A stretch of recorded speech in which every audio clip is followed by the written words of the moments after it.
What's up, guys? Today I'm gonna be doing a quick review of Valentino Uomo Intense, a much beloved fragrance in the community.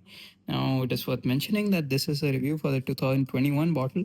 There is an older Valentino Uomo Intense, which does not have a cap; it just has a black sprayer.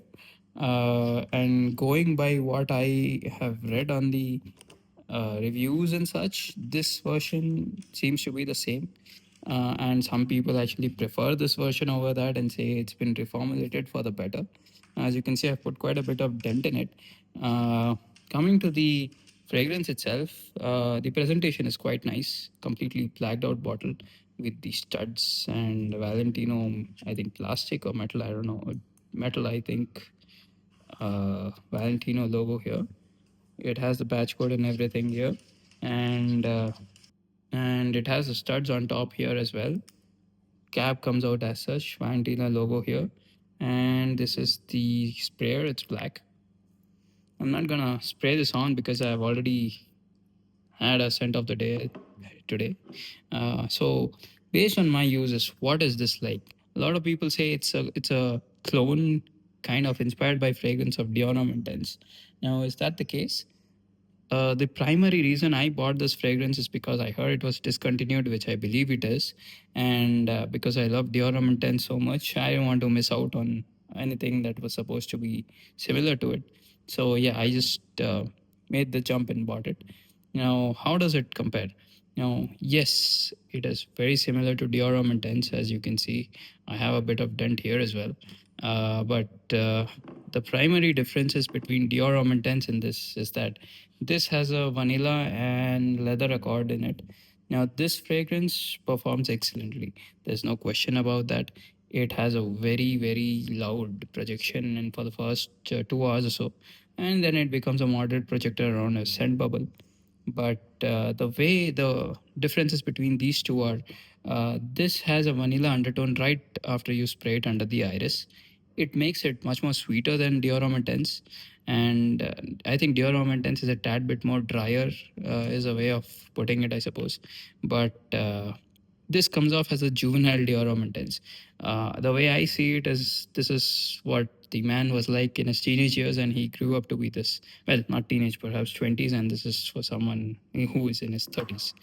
Of course, anyone can use it. I think anyone above the age group of 20 should be okay with it. I find this to be a much more playful version of Dior Homme Intense. And what happens is, once the fragrance dries down completely, the vanilla dominance from the base reduces a bit, and the leather and tonka come out.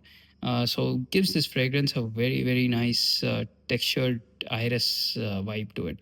So the like I said, this feels more casual in use.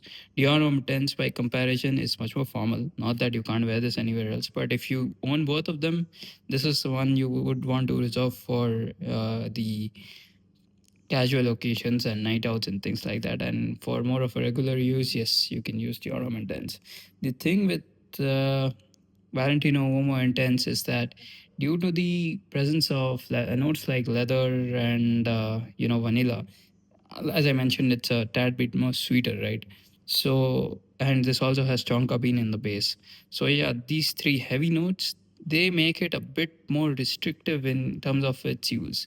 Not restrictive in the sense that you can't wear it anywhere, but say you live in a hotter climate, this is not something you would want to reach out for in the hotter environment. It can get too cloying, but Dior Homme Intense, I think, is a year-round fragrance. However, for nights and I think cooler temperatures, this is perfectly fine. You can go with either and not go wrong. It really depends on what your preferences are. Do you prefer a drier fragrance? This is for you. If you prefer a sweeter fragrance, this is for you. So yeah, on my skin, I always spray on skin. This lasts for about say 8 to 9 hours or so.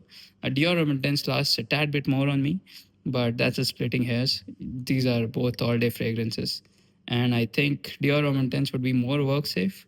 Between the two, like I said, it's a personal toss up between what you prefer in a fragrance. But for me, I prefer Dior Homme Intense over Valentino Uomo Intense. Not that it's a bad fragrance, and this is something I don't think I'll be getting rid of. However, its predecessor, the original Valentino Uomo, didn't have quite the longevity this does, so I sold that off, and I don't have that anymore.